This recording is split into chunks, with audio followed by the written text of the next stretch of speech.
Bentar. Hai guys.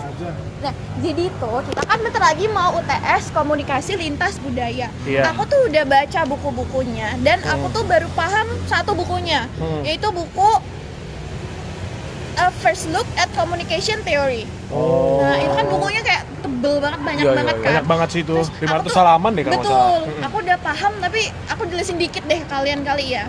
Oke. Nah, Boleh. jadi di buku itu bisa ngejelasin kalau teori-teori komunikasi yang membantu kita buat paham gimana cara kita berinteraksi, bangun relasi sama orang-orang sekitar sehari-hari. Nah, ternyata cara kita berkomunikasi dan interaksi itu dipengaruhi oleh media dan lingkungan sosial. Nah, gitu. dan aku juga baru tahu kalau komunikasi itu bukan hanya soal nyampein pesan, tapi gimana cara orang lain itu memahami pesan yang kita sampein ke mereka. Nah, itu dibahas banget di buku ini. Oh, berarti lengkap banget dong itu Lengkap bukunya. banget. Betul, Nah, betul. jadi di dalamnya tuh nih ada beberapa jenis teori kayak komunikasi interpersonal yang ngebahas hubungan antar individu kayak gini nih, interpersonal. Oh, Terus gitu. ada juga teori media massa. Nah, teori ini tuh ada hubungannya sama masyarakat. Gimana cara kita interaksi sama masyarakat, cara kita hidup di masyarakat. Terus ada juga teori budaya yang ngelihat bagaimana budaya itu mempengaruhi cara kita berkomunikasi.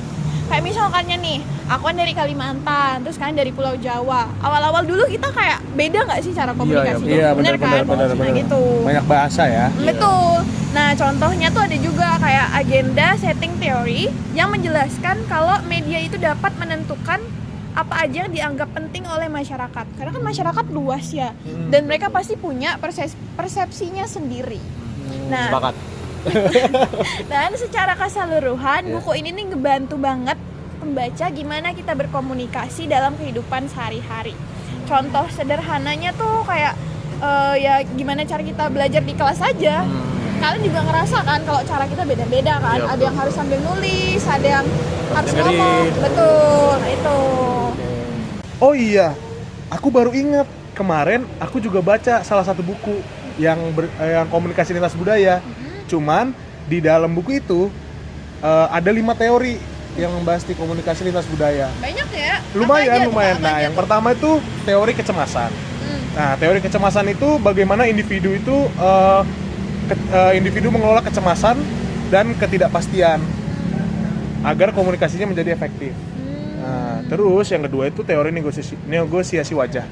Nah, itu tuh biasanya individu antar kelompok untuk menjaga citranya masing-masing kayak gitu. Jaga image ya? Jaga image. Nah, terus yang kedua tuh teori akomodasi komunikasi. Nah, itu menjelaskan bahwa individu itu cenderung menyesuaikan gaya bicara. Jadi tergantung lawan bicaranya seperti apa gitu. Nah, Setuju. terus yang kedua itu teori konvergensi budaya. Nah, itu tuh proses dua arah di mana individu dan budaya itu yang berbeda saling berbagi informasi. Gitu. Terus yang terakhir tuh teori kode bicara. Nah, kode bicara itu biasanya melibatkan simbol-simbol, makna-makna yang ada di statement-statement orang. Terus terbentuk dan budaya tertentu dan bagaimana hal tersebut mempengaruhi cara berkomunikasinya. Jadi gitu. Banyak ya ternyata. Lumayan banyak. Oh iya, kemarin aku juga belajar tuh yang tentang teori negosiasi muka yang tadi Mas Rio bilang. Cuma aku dari buku yang berbeda. Oh gitu. Jadi judul bukunya tuh Komunikasi Across All Culture. Yang pertama itu udah teori negosiasi muka tuh ada budaya kolektivis dan individualis. Jadi Oke. budaya kolektivis itu seperti budaya kita kayak orang Indonesia dan Cina seperti itu. Oke. Jadi kayak kita tuh gimana ya? Kayak jaga image gitu loh, gak enakan jadi orang. Kan beda toh sama kayak orang-orang sama barat orang-orang gitu. luar ya. Beda banget, beda betul, banget. betul. Terus yang kedua tuh ada budaya individualis.